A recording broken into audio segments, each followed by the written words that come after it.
بسم اللہ الرحمن الرحیم۔ تاریخ کی زبان کے ناظرین السلام علیکم۔ حضرت سیدنا انس رضی اللہ تعالی عنہ سے روایت ہے کہ رسول اللہ صلی اللہ علیہ وآلہ وسلم نے صحابہ اکرام کو ایک دن روزہ رکھنے کا حکم دیا اور ارشاد فرمایا، جب تک میں اجازت نہ دوں تم میں سے کوئی بھی روزہ افطار نہ کرے۔ لوگوں نے روزہ رکھا۔ جب شام ہوئی تو تمام صحابہ اکرام ایک ایک کر کے حاضر خدمت ہوئے اور عرض کرتے رہے، یا رسول اللہ میں روزے سے رہا، اجازت دیجئے تاکہ روزہ کھول دوں۔ آپ صلی اللہ علیہ وآلہ وسلم انہیں اجازت فرماتے رہے۔ ایک صحابی رضی اللہ تعالی عنہ نے حاضر ہو کر عرض کی، یا رسول اللہ دو عورتوں نے بھی روزہ رکھا ہے اور وہ آپ صلی اللہ علیہ وآلہ وسلم کی خدمت بابرکت میں آنے سے حیا محسوس کرتی ہیں، انہیں اجازت دیجئے تاکہ وہ بھی روزہ کھول لیں۔ رسول اللہ صلی اللہ علیہ وآلہ وسلم نے ان سے رخ انور پھیر لیا۔ انہوں نے پھر عرض کی، آپ صلی اللہ علیہ وآلہ وسلم نے اپنا چہرہ انور پھیر لیا۔ انہوں نے پھر یہی بات دوبارہ دہرائی۔ پھر آپ صلی اللہ علیہ وآلہ وسلم نے اپنا چہرہ انور پھیر لیا اور ایک بار پھر یہی بات دہرانے لگے۔ آپ صلی اللہ علیہ وآلہ وسلم نے پھر رخ انور پھیر لیا۔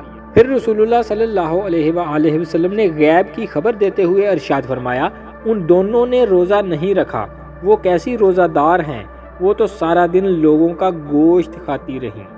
جاؤ ان دونوں کو حکم دو کہ وہ اگر روزہ دار ہیں تو کہہ کر دیں۔ وہ صحابی رضی اللہ تعالی عنہ ان کے پاس تشریف لائے اور انہیں فرمان رسول اللہ صلی اللہ علیہ وآلہ وسلم سنایا۔ ان دونوں نے کہہ کی تو کہہ سے جمع ہوا خون نکلا۔ ان صحابی رضی اللہ تعالی عنہ نے آپ صلی اللہ علیہ وآلہ وسلم کی خدمت میں واپس حاضر ہو کر صورتحال بیان کی۔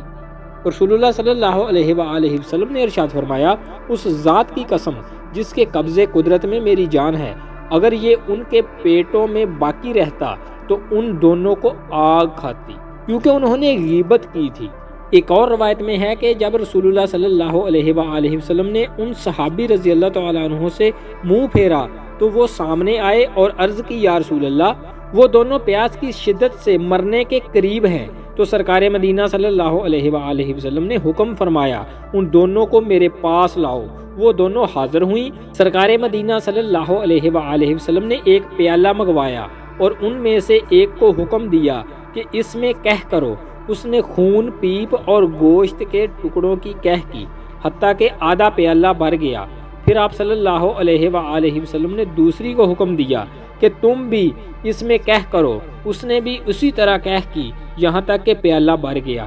اللہ عز و جل کے پیارے رسول صلی اللہ علیہ وآلہ وسلم نے ارشاد فرمایا، ان دونوں نے اللہ عز و جل کی حلال کردہ چیزوں یعنی کھانے پینے وغیرہ سے تو روزہ رکھا، مگر جن چیزوں کو اللہ عز و جل نے حرام قرار دیا ہے ان حرام چیزوں سے روزہ افطار کر ڈالا۔ ہوا یوں کہ ایک لڑکی دوسری لڑکی کے پاس بیٹھ گئی اور دونوں مل کر لوگوں کا گوشت کھانے یعنی غیبت کرنے لگیں۔ استغفر اللہ۔